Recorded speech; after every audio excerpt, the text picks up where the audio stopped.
दोस्तों, आज मैं आपको सुनाने जा रही हूँ मेरी अपनी ही लिखी एक स्टोरी, फियर ऑफ रिजेक्शन। शायद आपने भी कभी किसी के लिए कुछ फील किया हो पर कभी कह नहीं पाए। ये कहानी भी कुछ ऐसी ही है, उन फीलिंग्स की जो शायद कभी कही ही नहीं गई। संडे की सुबह आराम से अपने रूम की बालकनी की चेयर पर मैं अकेली बैठ अपने फोन की गैलरी कुछ इस तरह छान रही थी जैसे किसी लास्ट ईयर वाले एल्बम में से कुछ ढूंढ रही हूँ। हाँ, ये वही फोटोज और वीडियोस की गैलरी है जिससे मैं जब भी देखूं कोई ना कोई पुरानी याद मुझे तोड़ ही देती है। और आज शायद फिर यही होने वाला था। खैर, मैं स्क्रॉल करती रही और मैंने पाया कि उसके और अपने काफी एडिट्स बनाए थे मैंने, पर भेजने की हिम्मत कभी हुई ही नहीं। क्यों? क्योंकि ये वही डर था मेरा रिजेक्शन का। और इन एडिट्स को देख मुझे मेरे और उसके उन दिनों की याद फिर आने लगी जब मुझे एडिट्स बनाना, एडिटिंग करना बहुत पसंद हुआ करता था। आजकल टाइम ही नहीं है, होगा भी कैसे। आजकल टाइम है किसके पास अपने पैशन को जीने का। पर इन्हीं ख्यालों के बीच उसकी कई कुछ बातें याद आ गई। इतने दिनों की ये फीलिंग्स अंदर ही अंदर न जाने क्यों मुझे इतना परेशान कर चुकी थी कि मन में ख्याल आया पूछना चाहिए या नहीं। और ये एक सवाल के लिए इतना सोचना आखिर क्यों? इसका शायद सिर्फ एक ही कारण था कि कई बार लोग सवाल पूछने से ज्यादा जवाब सुनने से डरते हैं, शायद इसलिए। मगर फिर भी बातों ही बातों में मैंने मजाक करते हुए ही सही पर आखिर पूछ ही लिया कि मैं तुझे कैसे लगती हूँ? मेरे जैसी से कर पाएगा कभी प्यार तू?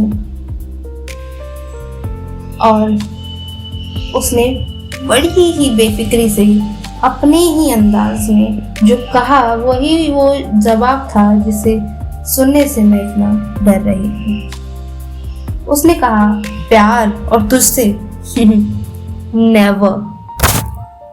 हाँ, माना मैंने, तू मेरी बहुत अच्छी दोस्त है, सपोर्टिव भी है, ओवरऑल अच्छी है। और मुझे पता है तू ना दोस्ती तो दिल से करती है। और शायद तुझे ये किसी ने ना कहा हो, पर मैं तुझे एक बात बता दूं कि तुझसे दोस्ती करना जितना आसान है ना, ठीक उतना ही मुश्किल है तुझसे प्यार करना।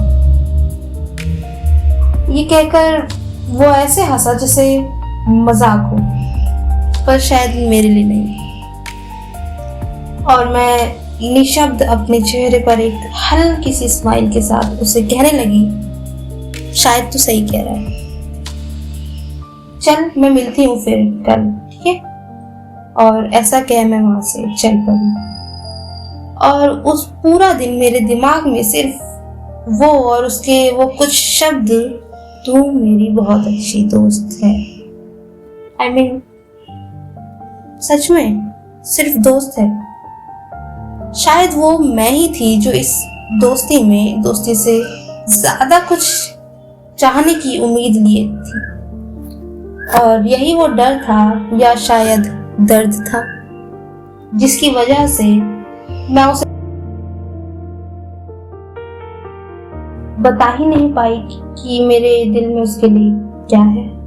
पर कभी ये एडिट्स डिलीट करने की हिम्मत भी नहीं हुई।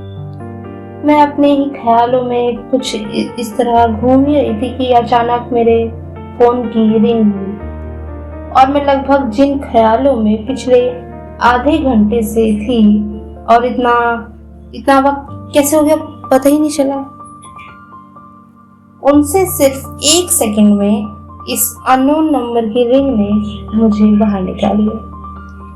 पर मेरे फोन पिक कर पूछने का कि सामने कौन है बिल्कुल मन नहीं था। और जैसा मैंने स्टार्टिंग में कहा था फियर ऑफ रिजेक्शन। और मेरी सिचुएशन अब सिर्फ पेन ऑफ रिजेक्शन बनकर रह गई है। अगर आप यहाँ तक आए हैं तो ऐसी ही और भी कहानियाँ सुनने के लिए सब्सक्राइब करें हमारा चैनल द गायत्री वर्स, और डिस्क्रिप्शन में दी हुई लिंक से पढ़ें मेरी ही लिखी हुई बुक टाइपिंग अनटोल्ड स्टोरी, और इसको रील वर्जन में पढ़ने के लिए फॉलो करें हमारा इंस्टाग्राम पेज, जिसकी लिंक वीडियो के डिस्क्रिप्शन में भी दी हुई है और चैनल के डिस्क्रिप्शन में भी। और अगर आपको ये कहानी पसंद आई है तो इस पर लाइक और कमेंट करें और इसे ज़्यादा से ज़्यादा शेयर करें। Thank you.